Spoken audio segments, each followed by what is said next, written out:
Hola a todos, el día de hoy estamos con Eliana Buenaventura, quien tiene un postdoctorado en filogenómica del Instituto Smithsoniano en Washington, Estados Unidos. 150 profe. ¿Cómo te encuentras el día de hoy, Eliana? Muy bien, Brenda. ¿Qué tal? ¿Cómo vas? Cuéntanos sobre tu vida. Cuéntanos tu trayectoria laboral y actualmente en qué te desempeñas. Bueno, yo soy licenciada en Biología de la Universidad Distrital Francisco José de Caldas, una universidad bogotana. Hice una maestría en sistemática biológica en la Universidad Nacional, también en Bogotá. Y luego obtuve una beca de Colciencias e hice un doctorado en sistemática también, sistemática biológica, evolución y temas afines en la Universidad de Copenhague, en Dinamarca. Y, y después hice 2 postdoctorados, uno corto con la Universidad de Carolina del Norte en Estados Unidos y otro mucho más extendido en el Smithsonian, en el Instituto Smithsoniano que tú mencionabas. Entonces, como mi recorrido rápidamente por las instituciones por las que he pasado Pero desde es mi impactante formación. ver todo el estudio que tú has hecho, o sea, mira, todo a nivel nacional y a nivel internacional. ¿En este momento estás desarrollando algún proyecto de investigación? Sí, varios. Las científicas y los científicos estamos siempre involucrados en varias cosas a la vez. Digamos que uno trabaja un tema global que tiene subproyectos, digamos. Entonces, en mi campo yo me dedico al estudio de la biodiversidad de nuestro planeta y también estudio la evolución. Y los organismos que utilizo como modelo para responder preguntas sobre la biodiversidad y sobre la evolución son los insectos. Entonces, muchos de los proyectos que yo realizo tienen que ver con estos dos grandes temas, ¿no? Y algunos de los proyectos que estoy desarrollando en este momento tienen que ver con la diversidad de un grupo de moscas que yo he estudiado ya durante algo más de 10 años, que se les dice moscas de la carne. Son muy importantes a nivel forense porque ayudan a estimar el tiempo de muerte. Entonces, cuando la policía judicial en Bogotá, por ejemplo, encuentra un cuerpo en descomposición, si encuentran insectos sobre el cuerpo que se están allí desarrollando y alimentando del cuerpo en descomposición, estas moscas, las larvas y los adultos pueden ayudar a estimar hace cuánto esa persona falleció. Y en casos muy particulares también uno puede estimar dónde murió la persona o inclusive la causa, especialmente si esta causa está relacionada con el consumo, con el abuso de sustancias como barbitúricos, como cianuro, como cocaína y otras sustancias. Entonces, digamos, algunos de mis proyectos tienen que ver con este campo de los insectos y los cuerpos en descomposición, que se llama pues la entomología forense. Pero como les decía, pues yo también estudio biodiversidad en general de insectos, entonces varios de los proyectos que tengo en este momento tienen que ver con el estudio de los insectos en bosque seco tropical en Colombia, por ejemplo. Hemos publicado varios artículos sobre el estudio de insectos en los departamentos de La Guajira, Cesar, Atlántico, Magdalena, se me olvidan otros, Bolívar. Hemos descubierto nuevas especies para la ciencia y las hemos descrito, lo cual es un aporte súper valioso para el conocimiento de la biodiversidad de nuestro planeta. Y una tercera parte de proyectos que tengo tienen más que ver con la evolución a nivel molecular de estos organismos. Entonces, básicamente lo que estudiamos es los genes, el ADN de estos organismos para estimar sus relaciones filogenéticas, cómo es que evolucionaron en el planeta, cómo es que llegaron a ser tan diversos, cómo es que se pueden alimentar de varias cosas, porque pues muchos de estos insectos no solo consumen cuerpos en descomposición, sino que algunos son parásitos de otros insectos, otros son parásitos de ranas, de tortugas, hacen cosas súper diversas. Entonces, la pregunta detrás de esta otra parte de proyectos es cómo es que estos organismos son tan diversos, y eso se estudia a través de estudios evolutivos. Esos son como los proyectos en los que trabajo ahorita. Por eso no tengo solo un proyecto en este momento, sino como que uno trabaja en varias cosas a la vez. Pero es muy interesante, por ejemplo, lo de entomología forense. Imagínate toda la visión que nos da acerca de esta ciencia forense que uno diría, ok, solo van, recogen ya, y no, hay un análisis muy fuerte detrás de todo esto. Eliana, ¿qué aspectos tuviste en cuenta para elegir tu profesión? ¿Por qué esa profesión? ¿Qué te gusta? Bueno, yo no soy de una familia de científicos ni de personas profesionales. De hecho, mis papás, infortunadamente, no tuvieron la oportunidad de formarse en una universidad, ¿sí? Ellos lo hicieron de manera técnica, pero ya mucho después de la edad en la que en Colombia normalmente las personas van a la universidad, ¿sí? De manera que yo no tuve como influencia en mi casa para elegir la biología como el campo en el que yo quería trabajar. Esto ocurrió más como por curiosidad, ¿sí? Yo antes de estar interesada en la biología, en realidad yo estudiaba música. Toda mi infancia y mi adolescencia me la pasé en el conservatorio de la Universidad Nacional estudiando música. Yo tocaba el oboe, que es un instrumento de viento muy bonito, y pertenecía a la orquesta y hacía otras cosas súper diferentes. Pero cuando llegó el momento de decidir cómo a qué me quería dedicar, fue la biología lo que llamó mi atención, y fue particularmente por el profesor de biología del colegio. A mí me gustaba mucho escucharlo a él contar, porque él nos contaba la biología como contar una historia. Entonces se sentaba y nos contaba, ustedes saben por qué es que las piscinas son tan sucias, es que qué es lo que vive en una piscina, qué organismos hay en una piscina, ustedes saben cómo es que funcionan los pulmones y por qué es que nos inflamos así cuando respiramos. Y él respondía preguntas que para mí eran esenciales, porque todos respiramos, todos hemos ido a veces a una piscina, todos tenemos contacto con nuestra propia biología, y en el espacio en el que nos rodea estamos en contacto con otros organismos. Entonces, son preguntas que yo diría son esenciales, ¿no? Las preguntas que hace la biología. Entonces, a mí me llamaba mucho la atención poder responder estas preguntas como él lo hacía, como con tanta naturalidad. Entonces, yo creo que fue eso lo que me llevó a elegir la biología. ¿Cuál fue la reacción de tu familia frente a tu vocación, frente a tu carrera? ¿Cómo fue la reacción de tu padre, de tu madre? ¿Qué pensaron? ¿Qué opinaron? ¿Cómo te sentiste al informarles que tú ibas a estudiar, después de toda tu trayectoria en la música, ibas a estudiar una carrera científica? La reacción fue siempre positiva. Mis papás siempre me han apoyado en lo que yo he querido hacer.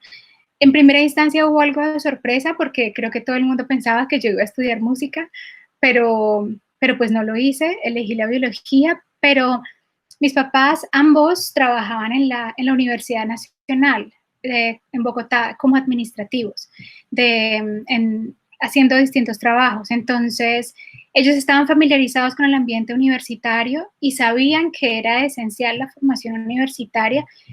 Y digamos que si yo elegía biología o bacteriología o ingeniería mecánica, creo que para ellos era irrelevante siempre y cuando yo eligiera algo que yo quisiera hacer, porque creo que el contacto que ellos tuvieron con la Universidad Nacional les hacía pensar que todas las carreras tienen un valor enorme. Entonces, cuando yo elegí biología, yo siento que hubo una reacción positiva y me apoyaron. Y pasando a otra esfera, ¿qué piensas de las mujeres en la ciencia? ¿Qué opinas acerca de las ventajas o desventajas que puede tener estudiar ciencias para una mujer? Sí, eso es un tema enorme, ¿no? Yo creo que yo no había pensado muy seriamente el tema de las mujeres en la ciencia hasta que empecé un poquito más adelante, cuando terminé mi carrera profesional y empecé a buscar trabajo, cuando empecé a planear mi vida después de la universidad, es que empecé a darme cuenta que al parecer yo tenía unas identidades con las que yo no estaba familiarizada. Y con estas identidades me refiero a identidades de las que yo no era consciente. para mí ser mujer era absolutamente normal. Para mí ser colombiana era absolutamente normal. Para mí tener una apariencia, muchas personas piensan que yo soy afrodescendiente, yo en realidad genéticamente no lo soy, pero sí parezco. Entonces para mí esa identidad como supuestamente afrodescendiente, latinoamericana, no tenía ninguna relevancia porque yo vivía en Colombia y todos los que me rodeaban, digamos que eran iguales a mí, ¿sí? Pero después, cuando empiezo ya a interactuar con hombres y mujeres en instituciones de investigación, empiezo a darme cuenta que había que yo tenía una necesidad constante de demostrar que yo podía hacer ciertas cosas, ¿sí? Entonces, por otra parte, era muy generalizado que los hombres, tanto científicos como no científicos en las instituciones, se sentían con el derecho de acosar, de hacer comentarios sobre la apariencia de la mujer, sobre cómo iba vestida, sobre distintos aspectos que no tenían en absoluto nada que ver con el trabajo científico.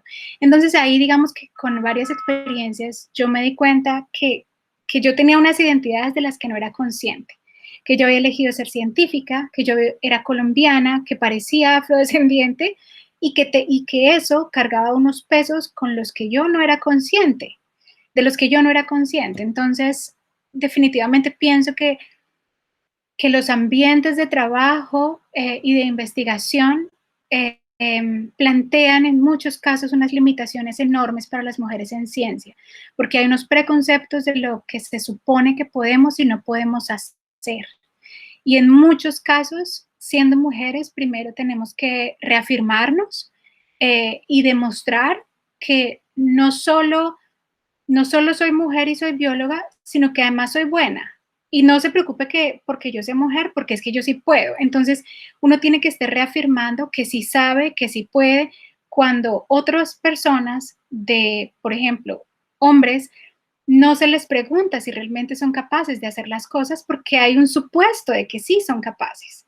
Entonces, esa necesidad de estar reafirmando que uno sí puede y uno sí sabe y uno sí es bueno, eh, crean unas conversaciones completamente innecesarias. Uno no tiene por qué estar demostrándole a nadie que si es bueno o no.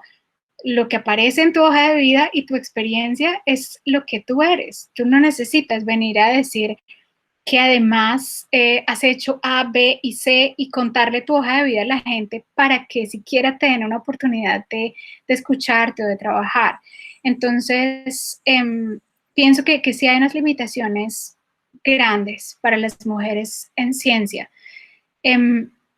Para terminar como para terminar con esta respuesta, quiero decir también que yo, en mi caso, nunca me sentí con limitaciones. Entonces, yo pienso que en muchos espacios puede ser que yo haya sufrido discriminación por ser mujer o por ser colombiana o por ser científica, mujer científica colombiana, todo junto.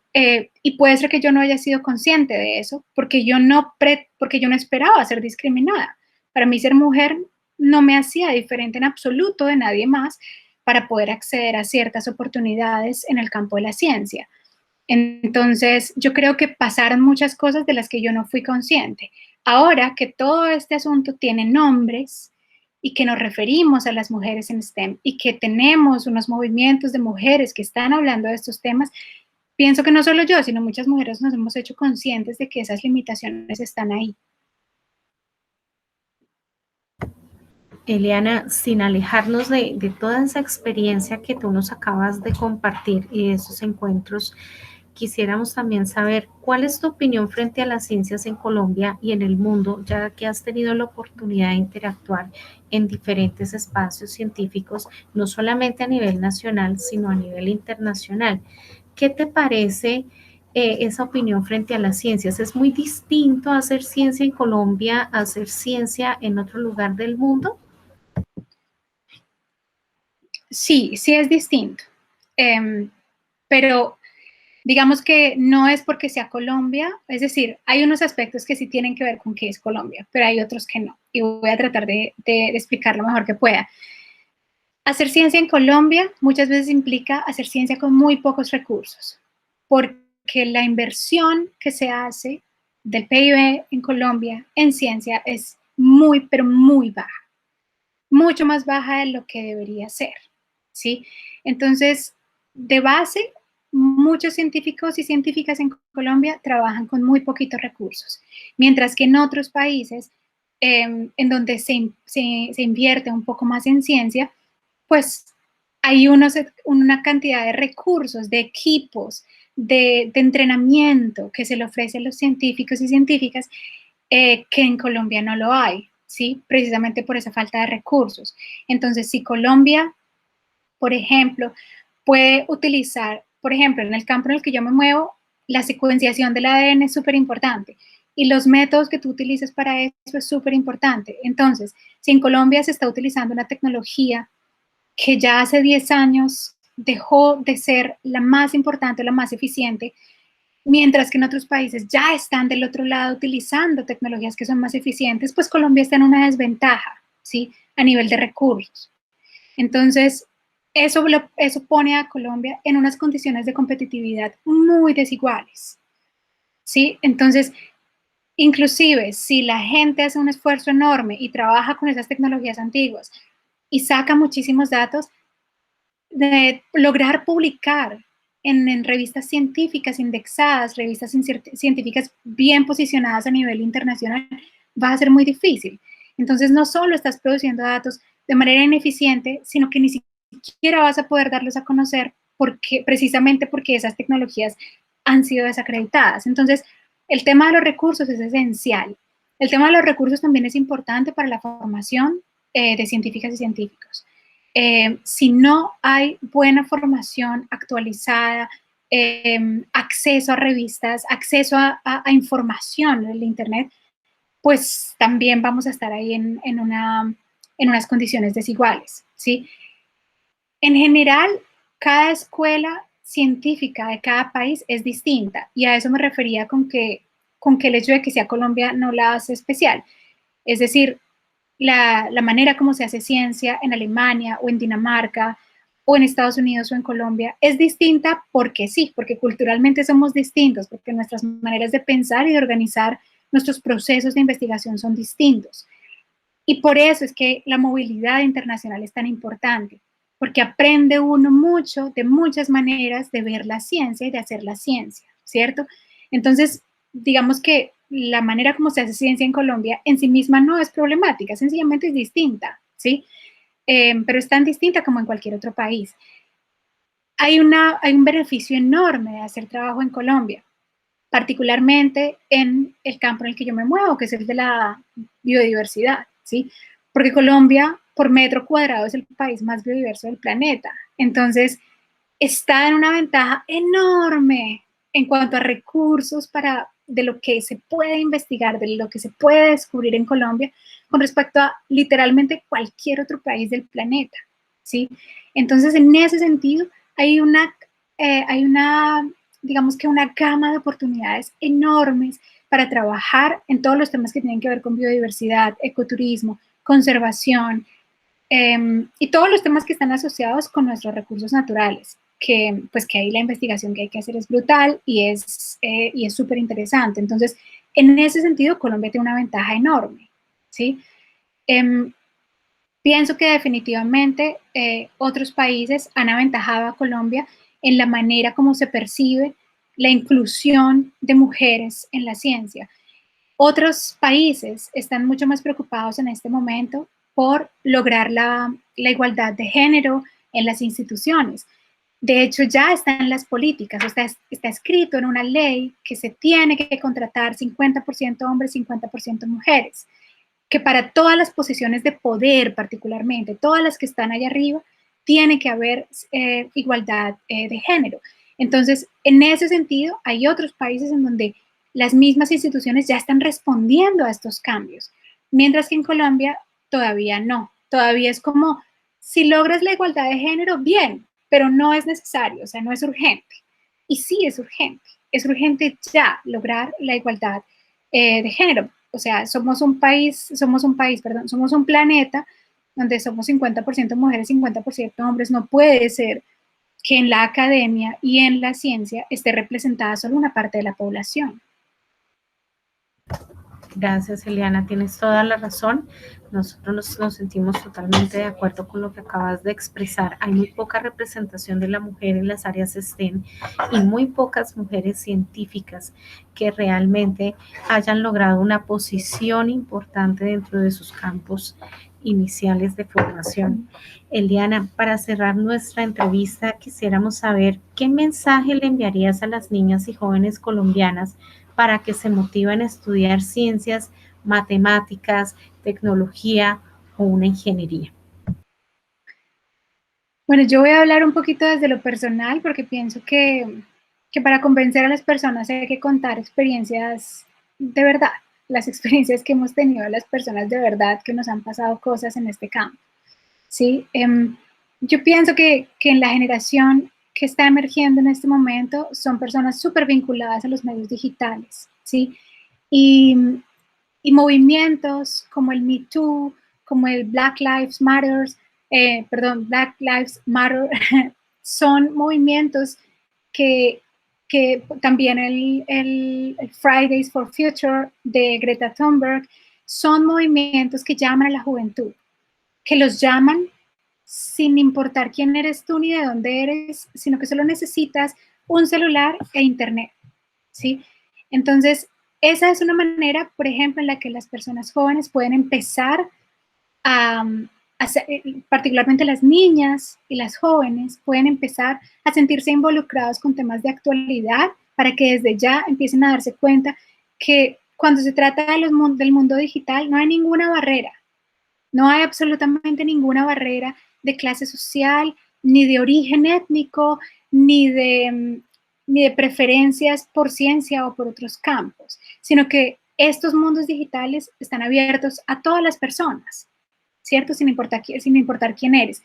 Estos movimientos, para mí, han representado un cambio enorme en las instituciones, porque desde el Me Too, por ejemplo, las instituciones empezaron a preocuparse no solo porque las mujeres adultas estén involucradas en la ciencia, sino porque las niñas empiezan a percibir los ambientes científicos como algo cercano, como algo familiar, como algo que nos toca a todos, ¿sí?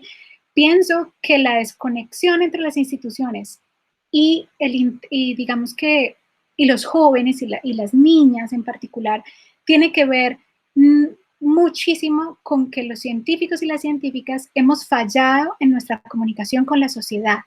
Y es algo que estamos tratando de mejorar, ¿sí? Entonces, yo animaría a las niñas a que escuchen podcasts de ciencia, por ejemplo, donde cuentan historias, donde gente súper experimentada, científicas súper buenas, cuentan historias de ciencia muy interesantes que pueden darles ideas sobre la gama tan interesante de campos en los que uno puede desempeñarse como mujer.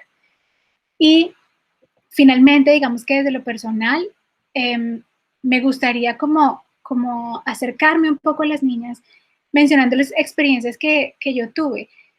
Muchas veces, siendo científica, he estado sola, absolutamente sola, en un espacio en el que solo hay hombres, ¿sí? Reuniones científicas en las que la única mujer soy yo. Cursos de entrenamiento en diversas áreas de la ciencia en los que la única mujer soy yo. Y eso puede ser intimidante, particularmente porque nos han enseñado que cuando estamos rodeadas solo de hombres, no nos han enseñado, esto ha ocurrido de manera inconsciente, pero pasa en la sociedad cuando las mujeres aprenden a ser mujeres en sociedad, particularmente en Latinoamérica, que estar rodeada de hombres significa un riesgo. Y significa un riesgo porque estamos acostumbradas a que vamos en el metro o en el Transmilenio o en el lo que sea, y sentirnos rodeadas de muchos hombres significa sentirse vulnerable.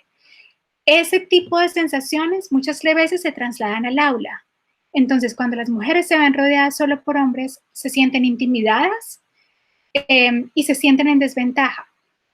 Mi sensación, siempre que he estado en espacios solo con hombres, es: yo soy pionera. Si yo estoy aquí sola, no es porque yo esté en desventaja o porque tenga menos capacidades o porque sea la única que se atrevió. Bueno, tal vez sí fui la única que se atrevió y por eso seguramente soy pionera. Entonces yo les diría a las niñas que se sientan pioneras, no asustadas. Soy la única, porque soy la única que se está atreviendo a dar un paso, que es un paso que le va a abrir la puerta a 100 y 200 mujeres detrás de ellas.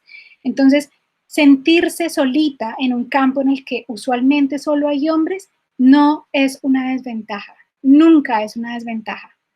Al contrario, traen una diversidad, traen una manera de pensar, traen una cosa que solo tenemos las mujeres que es única y que aporta definitivamente. Todos los demás son hombres y todos los demás, por su naturaleza masculina, tienen unas cosas que ofrecer. Las mujeres tenemos otras, de manera que son pioneras y seguramente van a tener mucho que aportar por el hecho de ser mujeres. Gracias, Ileana, por esas bonitas palabras para nuestras jóvenes colombianas que están y tienen los ojos puestos en las áreas STEM y esperamos que ellas continúen con este trabajo y sigan en esta línea.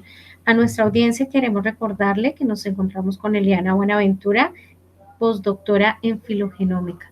Agradecerte mucho, Eliana, por tu tiempo, por tus palabras, por darnos a conocer tu historia, visibilizar tu labor como mujer científica, no solamente en Colombia, sino en diferentes lugares del mundo.